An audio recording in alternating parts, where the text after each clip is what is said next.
Bonjour, bienvenue dans la série sur la physique des particules.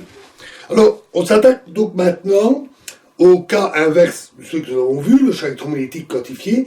Ici, on va prendre le champ de Dirac quantifié, plus un champ électromagnétique classique. Alors, cela peut conduire à des situations fort intéressantes, comme par exemple la création de paires électrons-positrons. Donc ici on a l'équation de Dirac, I d slash moins EA slash moins M psi égale 0, qui est l'équation de Dirac en présence d'un potentiel électromagnétique classique. Ici A mu de X est un champ électromagnétique, ou un potentiel classique, externe et donné, imposé. On en tire donc le Lagrangien d'interaction, qui est égal à moins l'hamiltonien d'interaction, est donné par moins E, psi bar, gamma mu, psi A. A mu. Donc le courant fois le courant de Dirac fois le potentiel. On peut répéter toutes les étapes qui ont été vues avec la représentation interaction, l'opérateur d'évolution, etc., jusqu'à arriver à la matrice S. C'est inutile de répéter, on connaît le résultat. S égale le produit T de l'exponentielle de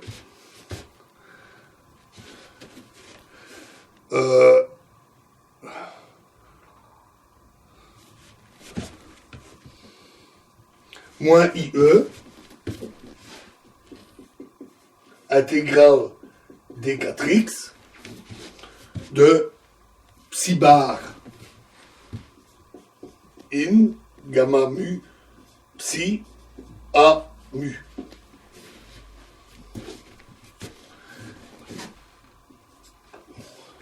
Souvent dans la suite, psi bar, psi in.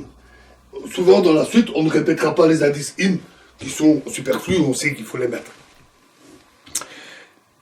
Toutefois ici, on va avoir une difficulté.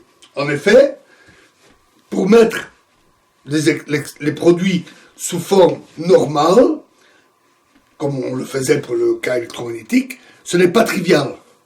Parce que le Lagrangien d'interaction, cette fois-ci, l'expression ici, elle est quadratique en les champs psi, et non pas linéaire. En A, elle est linéaire en A, mais ce qui nous intéresse ici, c'est les champs quantiques, c'est les opérateurs psi. Et c'est quadratique. Ce qui veut dire que le commutateur du courant n'est pas un nombre. C'est aussi le résultat est un opérateur. Et donc on ne sait pas employer la formule, notre petite formule préférée, E exposant A plus fois E exposant B égale, c'est plus compliqué. Et le fait est qu'on ne connaît pas la solution générale de l'équation de Dirac ici, pour un champ A, pour un potentiel A arbitraire. On ne connaît pas. Mais au moins, nous avons la machinerie de Wick. Toute cette machinerie est très puissante et elle peut nous aider à trouver au moins une solution formelle qui peut alors être utilisée dans des cas particuliers où une solution peut être trouvée. Alors concentrons-nous d'abord sur l'amplitude de probabilité qu'il n'y ait aucune émission de paires électrons-positrons. C'est le cas le plus simple. À ce moment-là, on va l'appeler S0A, émission d'aucune paire, est égale à 0 in S0 in, et c'est égal à la somme sur n de moins IE exposant n sur n factoriel fois l'intégrale dx1 jusqu'à dxn de la moyenne dans le vide du produit T de psi bar x1 a slash x1, psi x1, etc. jusque psi bar xm a slash xm, psi xm. 0.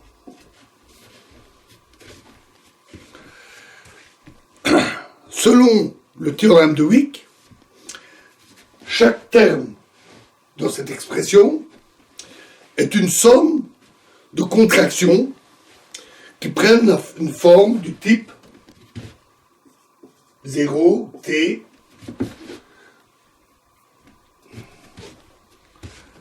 a slash xk de xk, psi de xk, psi bar de xl, 0. Ça, c'est la forme générale des contractions qu'on retrouve dans le théorème. Alors, définissons, donc on va simplifier en définissant une série d'objets. Définissons une matrice 4x4, C de alpha k xk,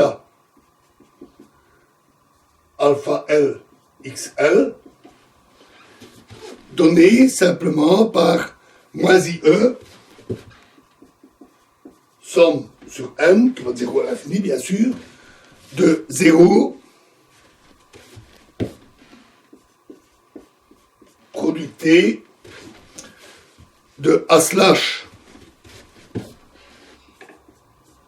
alpha K alpha, XK,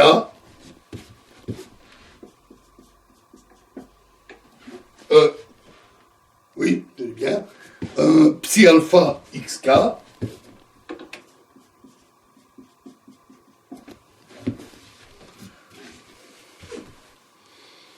pardon, c'est pas la somme sur n, c'est la somme sur les indices alpha, les indices pinoriels, xk, psi bar, alpha l,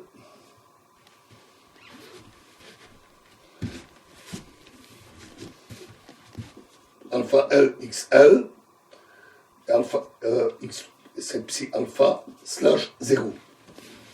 Donc, on définit la matrice C alpha K, alpha L XL égale moins IE, fois la somme sur tous les indices alpha de la moyenne du produit T de A slash alpha K alpha de XK, psi alpha de XK, psi bar alpha L de XL. Avec cette matrice C, on peut simplifier la forme de S0, donc on a S0A est alors égal à la somme de moins 1, la somme sur n cette fois-ci, exposant n sur n factoriel, fois l'intégrale de dx1 jusqu'à dxn, fois la somme sur les permutations epsilon p, avec le signe pour les fermions, fois la somme sur alpha 1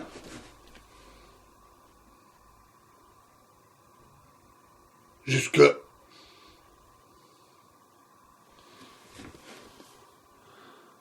alpha n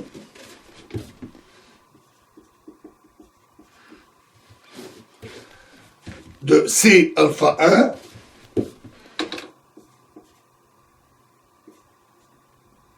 x1 x alpha p1, donc la première permutation, xp1, etc. jusque C de alpha n xn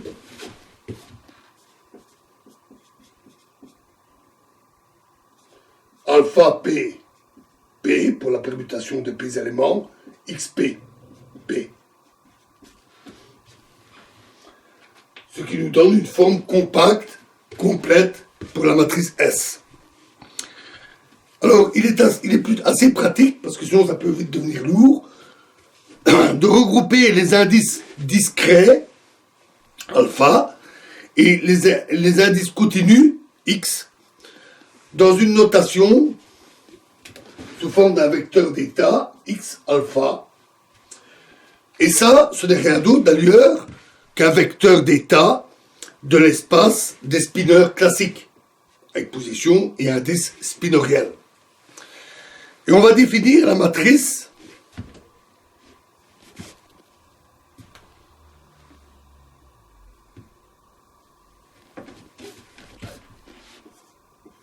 x alpha, un état, gamma, donc on définit la matrice gamma, y bêta comme étant cx alpha, y bêta.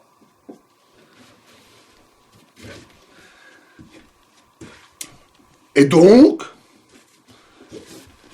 la matrice S0A, en voyant la somme ici, c'est la fonction d'un déterminant, hein, le fameux pfaffien.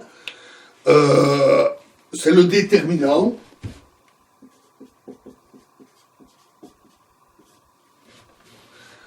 de 1 moins de I, donc une matrice unité, moins gamma. Un tel déterminant peut s'écrire aussi comme exponentielle de la trace de ln 1 moins gamma. Exponentielle trace du logarithme de 1 moins gamma. Notons que, en toute rigueur, une telle formule qui relie le déterminant à la trace n'est valide que pour des matrices de taille finie. Ici, c'est pas fini, c'est infini, à cause des indices continus. C'est même infini continu. Mais les mathématiciens se sont attaqués à ça. C'est la théorie de Fredholm qui a prolongé cette formule au cas des matrices infinies avec un certain nombre d'hypothèses relativement bénignes sur gamma. Nous, en tant que physiciens, hein, on bypass parfois certains détails, et on dit, bon, ok, on va supposer que les hypothèses sont valables, ben sinon, de toute façon, on est coincé. Donc, on suppose que cette forme est valable pour une matrice infinie. Et ici, pour le déterminant, j'ai mis une majuscule à date. C'est pas innocent. C'est simplement pour rappeler que ce n'est pas un déterminant classique et qu'on a des paramètres continus et qu'au lieu de faire une somme pour les paramètres continus, on doit faire des intégrales.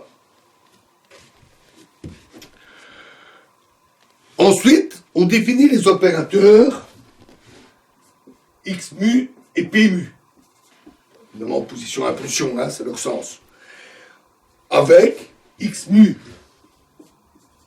de x alpha égale petit x mu x alpha. Donc les valeurs propres x mu. Et x alpha p mu, grand p mu, pour un état phi est égal à I, la dérivée par rapport à x mu,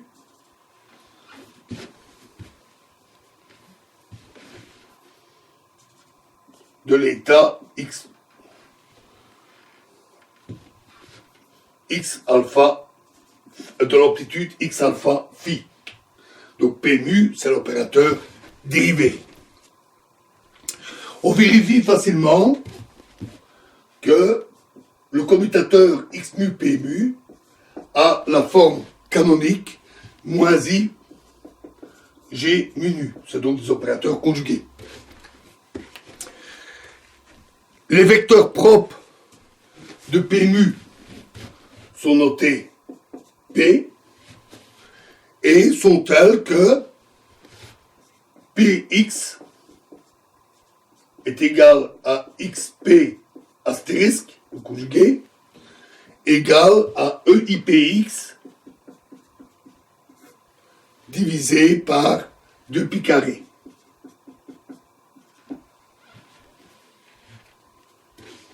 Voilà, alors nous sommes bien armés pour la suite. On va utiliser ces différentes définitions pour continuer notre analyse, qui n'est pas simple, hein, pour un certain temps. On utilisera ça dans la prochaine vidéo. Je vous remercie.